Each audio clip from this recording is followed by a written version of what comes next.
VAR está a criar cada vez mais dúvidas, ao contrário do que era suposto. O sistema está a ser criticado, principalmente em casos de fora de jogo, não só em Portugal, como também em outras ligas na Europa. E a primeira pergunta é de Paulo Adriano Kikola. Não seria bom ter as imagens do VAR num ecrã gigante, onde todos pudessem ver e tirar as suas próprias dúvidas? Paulo, claro que era um ecrã gigantesco, como era muito bom outras coisas também, ouvirmos as conversas, em direto, ouvirmos as comunicações entre o árbitro e o VAR, o esclarecimento das dúvidas, qual é a dúvida do árbitro, o que o VAR diz, e no mundo ideal sim.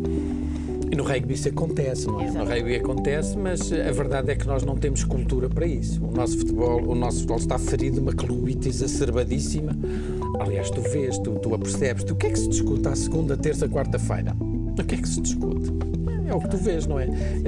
Programas em todas as televisões, todas não, nem todas, felizmente, mas tem programas em que discute até a exaustão detalhes, pormenores, porque é que ele não viu, porque é que ele não fez, enfim. Portanto, seria bom, claro que seria bom e seria útil, mas acho que nos tempos mais próximos isso não vai acontecer. Primeiro, o VAR tem que se interiorizar, temos que resolver os problemas que temos pendentes no VAR e alguns bem mais graves do que esses. A qualidade dos árbitros VAR deixa muito a desejar, tem vidas geneiras de ferver e coisas realmente muito difíceis de compreender, de aceitar, mas seria bom, claro que seria bom. Tudo o que ajuda a minorar erro e a ajudar a verdade desportiva, para mim, venham eles, mas também temos que perceber o país em que estamos e a cultura desportiva que temos, ou melhor, que não temos. E há outra questão também que entra aqui em causa quando falamos do VAR, e é essa mesma pergunta de Ladeira de Jesus, que pergunta se acha que o VAR tem estragado algumas partidas de futebol e porquê? Tem, não devia. Tem, porquê? Porque há erros absurdos que uma pessoa pode compreender o erro do árbitro do campo do VAR, porque como dantes, é natural, é humano, aquelas coisinhas que agora medimos, que também passámos do 8 para 80, para o exagero, o cabelinho, o nariz, aqueles fora de jogo milimétricos são quase um atentado. Do dedo, exato.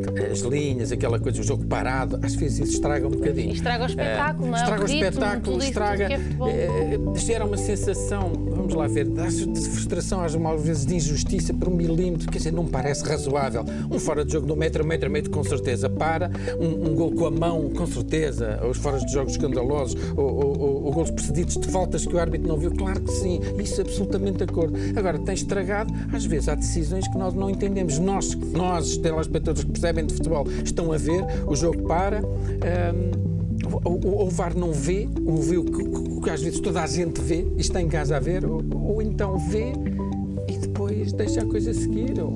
Isso realmente há golos e há erros absolutamente incompreensíveis.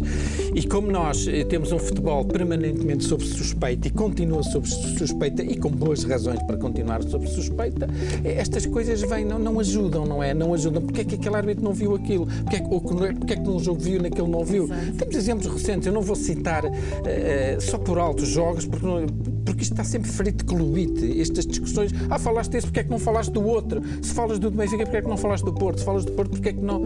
Há sempre esta contabilidade, muita rasca, muito manhosa, mas pronto, para evitar Benfica e Porto, por exemplo, o Braga perdeu um jogo em casa recentemente com o Passos Ferreira e na base do gol do Passos Ferreira estava uma falta escandalosa. Como é que é possível o árbitro primeiro não ter visto aquilo, depois mais grave ainda, o VAR não ter visto aquilo? E as pessoas estão em casa e pensam, caramba, isto foi feito para ajudar e bem os árbitros a ajudá-los a detectarem erros que eles às vezes humanamente não viram e depois, quer dizer, nem o árbitro vê, nem o árbitro vê, quer dizer, é pior emenda que o soneto, são 2 erros seguidos, não é?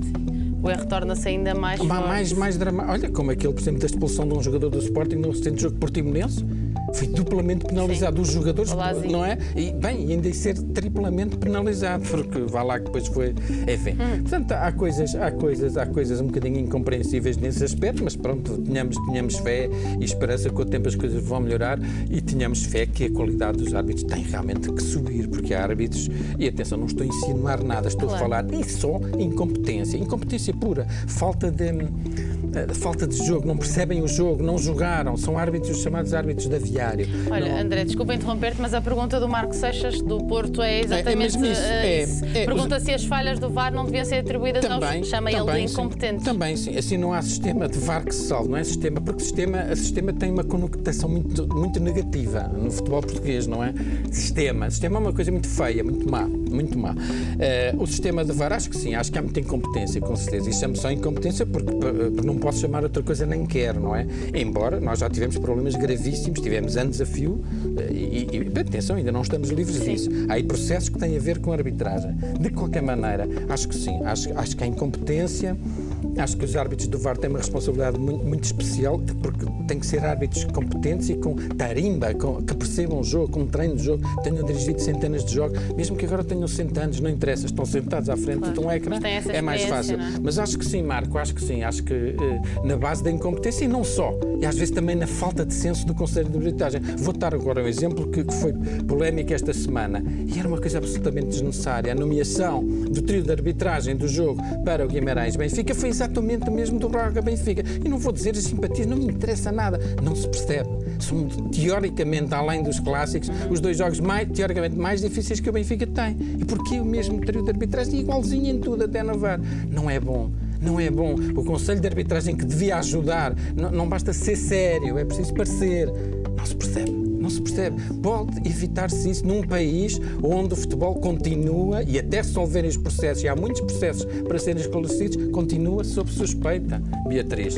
E o Conselho de Arbitragem deve ser o primeiro a evitar essa suspeição, o falatório. Porque mesmo que não seja verdade, vamos prevenir. Por isso é que eu disse, não me interessa as preferências, não me interessa se favoreceu mais este ou aquele. Não se percebe. Não é bom. Vamos então à pergunta do Anacleto Izinit, de Uís, Angola. O que está na base das falhas inadmissíveis do VAR no campeonato português? Anacleto, foi isto mesmo que nós agora andamos a dizer. Sim, às vezes casos nítidos de incompetência de árbitros, em alguns incompetência escandalosa, e não só de agora, de há muitos anos, e continuam alegremente cantando e rindo a pitar, e alguns até jogos importantes. Incompetência sim. Falta de tarima, de experiência, nota-se isso muito agora, de árbitros mais novos que não têm experiência de jogo, não percebem o jogo, não percebem que há coisas que não são falta, que quem jogou, quem andou lá, percebe isso. E depois, obviamente, também algumas... Como se costuma dizer, é um jogo de homens, não é? Portanto, é normal. É um erro onde errar é humano, atenção. E depois também muita falta de bom senso do Conselho de Arbitragem, sem dúvida nenhuma. Às vezes, em vez de agir nas nomeações, agir pedagogicamente, parece que faz de propósito para tirar lanças sobre a fogueira. E às vezes parece esquecer-se que o nosso futebol continua sob suspeita. Até os problemas que estão aí pendentes dos processos serem resolvidos e serem totalmente clarificados, não há como fugir. O nosso futebol continua sob suspeita. Muito bem, André, vamos deixar este assunto tão sério e que dá pano para mangas para avançarmos para o próximo tema desta semana.